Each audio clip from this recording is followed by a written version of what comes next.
সন্মানীয় কৰ্মচাৰী আৰু সন্মানীয় শিক্ষক-শিক্ষয়িত্ৰীসকল, জনাইছোঁ এটা বিশেষ গুৰুত্বপূৰ্ণ খবৰ যে কৰ্মচাৰীসকলৰ অষ্টম দৰমহা সম্পৰ্কীয় এটা বিশেষ খবৰ আপোনালোকক জনাম। এটা নটিচ ওলাইছে। লগতে গৰমৰ বন্ধৰ সময়ত শিক্ষক-শিক্ষয়িত্ৰীসকলে কি কৰিব লাগিব সেই সম্পৰ্কে এটা গুৰুত্বপূৰ্ণ নিৰ্দেশনা ওলাইছে। তো আপোনালোকে শেষলৈকে ভিডিঅ'টো ভালকৈ চাই যাব। তো প্ৰথম যিটো খবৰ যে অসমৰ যি ফাইনেন্স ডিপাৰ্টমেণ্টৰ ফালৰ পৰা এটা নটিচ ওলাইছে, সেইটো আপোনালোকক অসমীয়াতে কৈ দিছোঁ, চাই ল'ব।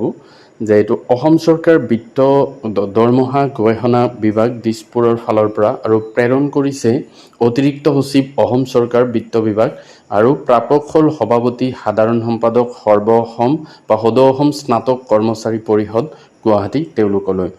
আৰু ইয়াৰ প্ৰসংগটো বা বিষয়টো চাব পাৰিছে যে সদৌ অসম স্নাতক কৰ্মচাৰী পৰিষদৰ বিত্তীয় দাবীৰ সন্দৰ্ভত আৰু কি লিখিছে চাওক যে মহোদয়, উপৰোক্ত বিষয় আৰু প্ৰসংগৰ ভিত্তিত মোক আপোনালোকক অনুৰোধ জনাবলৈ নিৰ্দেশ দিয়া হৈছে যে আপোনালোকে এই বিষয়টো সকলো প্ৰাসংগিক নথিপত্ৰ, যুক্তিযুক্ততা আৰু বিত্তীয় প্ৰভাৱৰ বিৱৰণ সহ অষ্টম দৰমহা আয়োগৰ সন্মুখত উপযুক্ত মঞ্চলৈ মাতি পঠোৱা সময়ত বিবেচনাৰ বাবে দাখিল কৰে যেন আপোনাৰ বিশ্বাসী। অৰ্থাৎ যি সদৌ অসম স্নাতক কৰ্মচাৰী পৰিষদ আছে, এইটো শিক্ষক সংগঠন নহয়, সদৌ অসম স্নাতক কৰ্মচাৰী পৰিষদ বা গ্ৰেজুৱেট এমপ্লয়িজ এছ'চিয়েশ্যন, তেওঁলোকক জনোৱা হৈছে তেওঁলোকৰ যি দাবী আছে, বিশেষকৈ গ্ৰেড পে সম্পৰ্কীয় বা দৰমহা সম্পৰ্কীয়, এই বিষয়ে যাতে তেওঁলোকে 8 পে কমিশ্যনৰ আগত সকলো ধৰণৰ যুক্তিযুক্ততা বা নথিপত্ৰ সহ 8 পে কমিশ্যনৰ আগত তেওঁলোকৰ দাবী উত্থাপন কৰে, সেইকাৰণে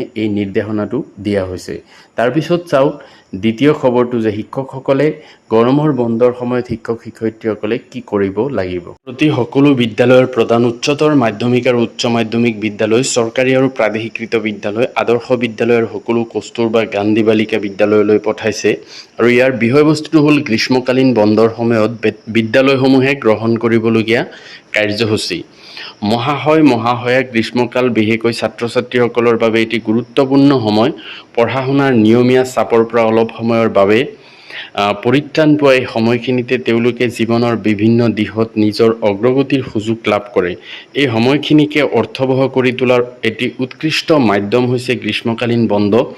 পৰিৱেশ সজাগতা, স্বাস্থ্য সচেতনতা, মানসিক স্বাস্থ্য, সামাজিক দায়বদ্ধতা, নেতৃত্ব আৰু আত্মনিৰ্ভৰতাৰ দৰে ক্ষেত্ৰসমূহৰ ওপৰত শিক্ষক-শিক্ষয়িত্ৰীসকলে ছাত্ৰ ছাত্ৰীসকলক গুৰুত্ব দিয়াটো অতি প্ৰয়োজন।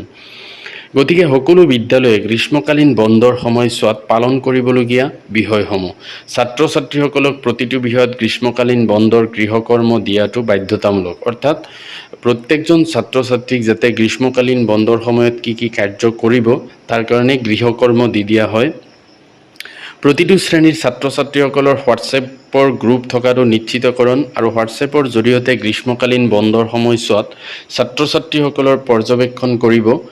3 নম্বৰ, চিত্ৰাংকন, সংগীত, সত্ৰীয়া নৃত্য, নাটক, অভিনয়, যোগাসন, ভাস্কৰ্য আৰু হস্তশিল্প আদিৰ ওপৰত হোৱাটছএপৰ জৰিয়তে গ্ৰীষ্মকালীন বন্ধত শিশুসকলৰ বৌদ্ধিক বিকাশৰ বাবে গুৰুত্ব প্ৰদান কৰিব। 4 নম্বৰ, ছাত্ৰ ছাত্ৰীসকলৰ নিজৰ জন্মস্থানখনৰ ক্ষেত্ৰভিত্তিক অধ্যয়ন কৰি তাৰ ওপৰত এটা বিস্তৃত বিৱৰণ প্ৰস্তুত কৰিব। 5 নম্বৰ, প্ৰতিখন বিদ্যালয়ে ছাত্ৰ ছাত্ৰীসকলৰ গ্ৰীষ্মকালীন বন্ধৰ এই সময়ছোৱাত বিৱৰণ 5 আগষ্ট 2026 ইংৰাজী তাৰিখৰ ভিতৰত জিলা শিক্ষা বিভাগক জমা দিব লাগিব।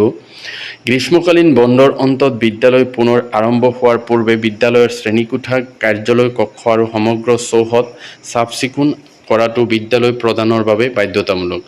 যদিও এই নটিচখন এখন জিলাৰ পৰা ওলাইছিলে, তথাপিও এই নটিচখন আচলতে এই কৰ্মবিলাক, যিহেতু এই কৰ্মবিলাক শিক্ষক-শিক্ষয়িত্ৰীসকলে ঘৰৰ পৰাই কৰিব পাৰিব, গতিকে সকলো বিদ্যালয়ে আচলতে এইখিনি কৰিলে ছাত্ৰ ছাত্ৰীসকলৰ আচলতে যথেষ্টখিনি উপকাৰ হ'ব।